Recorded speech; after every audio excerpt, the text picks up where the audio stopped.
చెట్టు, ద్రాక్ష చెట్టు ఒకటి మాట్లాడుతుందండి. బైబిల్లో దాని గురించి వ్రాయించాడు. మనుషులకి అర్థం కావట్లేదు. మనిషి నువ్వెందుకు పుట్టావు అంటే మనిషి రకరకాల కారణాలు చెప్తాడు. నేను ఎందుకు పుట్టానో నాకు అర్థం కావట్లేదు అంటాడు ఒకడు. నేను పుట్టింది నా ప్రేయసి కొరకే అంటాడు ఒకడు. నేను పుట్టిందే నా భార్య కోసం అంటాడు ఒకడు. నా భర్త కోసం అంటది ఆవిడ. ఇలా రకరకాల వాళ్ళు పుట్టుక గురించి వాళ్ళు మాట్లాడతారు. కానీ చెట్టు అయితే కరెక్ట్గా తన పుట్టుక గురించి మాట్లాడుతుందండి.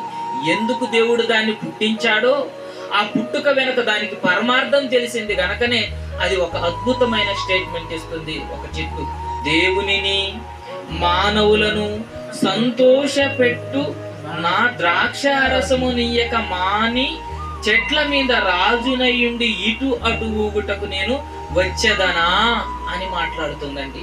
అంటే దాని పుట్టుక వెనుక పరమార్థం ఏమని అది మాట్లాడుతుందంటే, మానవుల్ని సంతోషపెట్టడానికి, దేవుణ్ణి సంతోషపెట్టడానికే నేను పుట్టానని ఒక ద్రాక్షవల్లి మాట్లాడుతుందండి. ఇవాళ ప్రపంచంలో కోటాను కోట్ల మంది పుట్టారుగా, కోటాను కోట్ల మంది ఉద్భవించారు కదా. ఎన్నో తరాలు గతించిపోయాయి, ఎన్నో తరాలు ఇవాళ భూమి మీద మాసిపోయాయి.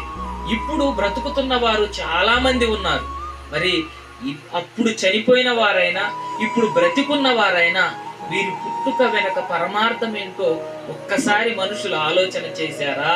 ప్రకృతిలో ఒక చెట్టే దాని పుట్టుక గురించి ఎంత వివరంగా స్పష్టంగా వివరించింది అంటే, సాక్షాత్తు దేవుని స్వరూపాన్ని పుణికిపుచ్చుకున్న ఈ మానవుడు తన పుట్టుక గురించి ఏ రోజైనా ఆలోచన చేశాడా?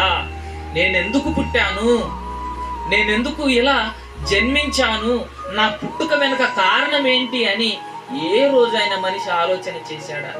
లేదండి.